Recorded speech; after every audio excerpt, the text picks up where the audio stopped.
ऊंची आवाज में वो चिल्लाते हैं जिन्हें झूठ बोलना होता है। सच तो धीमे स्वर में भी कहा जाए तो पूरे ब्रह्मांड में गूंजता है। लोग जरूरत के मुताबिक इस्तेमाल करते हैं और हम समझते हैं कि लोग हमें पसंद करते हैं। यही तो भ्रम है जिंदगी का।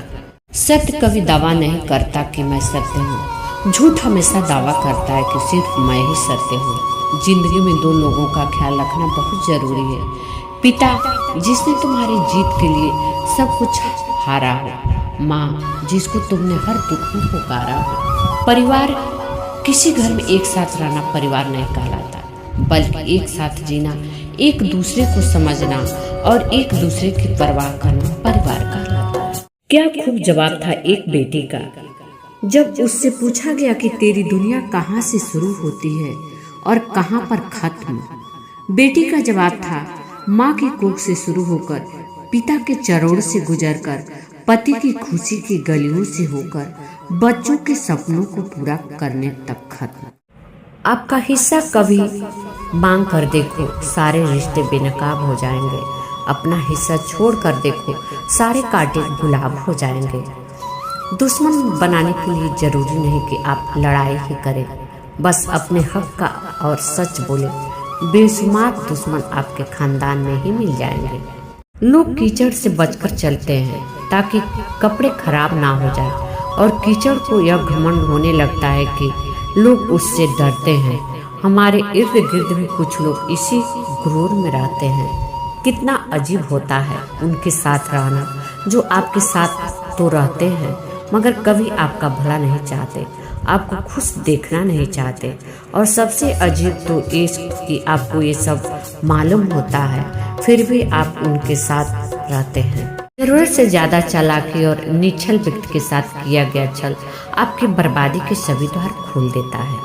फिर चाहे आप कितने भी बड़े शतरंज के धूर्त खिलाड़ी ही क्यों न हो। कर्म का थप्पड़ इतना भारी और भयंकर होता है कि हमारा जमा हुआ पूरे कब खत्म हो जाए पता भी नहीं चलता। पूरे खत्म होने पर समर्थ राजा को भी भीख मांगनी पड़ती है। इसलिए कभी किसी के साथ छल कपट करके किसी की आत्मा को दुखी ना करें। सत्य बोलो और धर्म का आचरण करो। क्रोध, लोभ, भय और हंसी मजाक आदि के कारण ही झूठ बोला जाता है। जहाँ न झूठ बोला जाता है न ही झूठा व्यवहार किया जाता है, वही लोकहित का साधक सत्य धर्म होता है।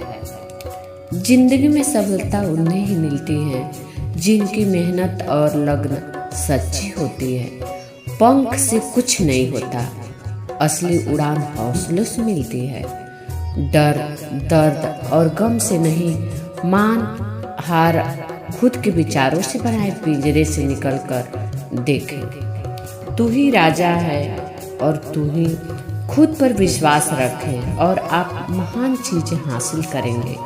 एक मुस्कुराहट सबसे अच्छा उपहार है जो आप दूसरों को दे सकते हैं। हर दिन दयालु और मददगार होने का एक नया मौका है। छोटे कार्य एक बड़ा अंतर ला सकते हैं। जीवन की सच्चाई यह है कि हर चीज बदलती रहती है और मृत्यु निश्चित है। जीवन का अर्थ और सच्चाई समझने के लिए हमें अपने अनुभव से सीखना होगा और दूसरों के अनुभव से भी सीखना चाहिए। इंसान के आसपास वातावरण 24 घंटे कुछ न कुछ विचार उत्पन्न करता है। उनमें कुछ सुविचार होते हैं और कुछ कुविचार भी। सुविचार का मतलब ही है अच्छे विचार। अच्छे विचारों को समझे। अच्छे विचारों का मनन करने से हमारे द्वारा किए गए सभी कार्यों की दिशा सही रहती है। अच्छे विचारों का मतलब है कि हम पॉजिटिव और सहानुभूति भरे विचार रखते हैं जो हमें और दूसरों को अच्छा बनाए रखने में मदद करते हैं। ये विचार हमें उत्साही बनाए रखते हैं और हमें सकारात्मक दिशा में ले जाते हैं।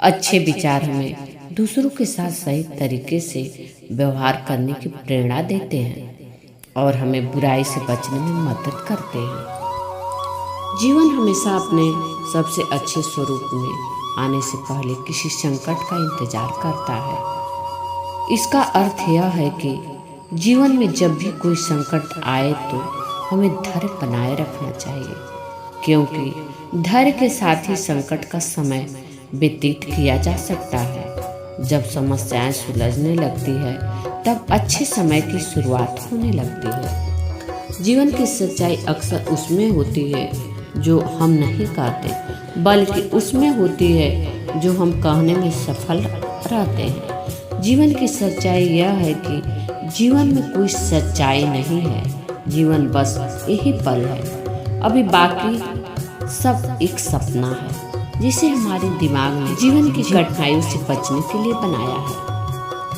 संभव की सीमा जानने का एक ही तरीका है, असंभव से आगे निकल जाना। उन पर ध्यान मत दीजिए जो आपकी पीठ पीछे बातें करते हैं। यदि आप में गलतियां स्वीकारने की हिम्मत होती है तो लोग आपकी गलतियां माफ कर देते हैं। कोई भी जन्म से बुद्धिमान नहीं होता, ज्ञान अपने प्रयासों से ही प्राप्त होता है। एक निरंतर प्रयास और लचीलेपन के माध्यम से अपने सपनों को साकार करने से प्राप्त संतुष्टि है। यह अवसर को गले लगाने, चुनौतियों पर काबू पाने और कभी हार न मानने के बारे में है। यदि आप हार मान लेते हैं तो आपकी सारी मेहनत बेकार हो जाती है। हम अपने आर्थिक, शारीरिक और मानसिक शक्ति के अनुसार ही हम अपना लक्ष्य बनाते हैं, और जब हम उसे प्राप्त कर लेते हैं तो हमें एक जीत का एहसास होता है जो हमें सच्चा सुख देता है। ये सफलता कहलाता है।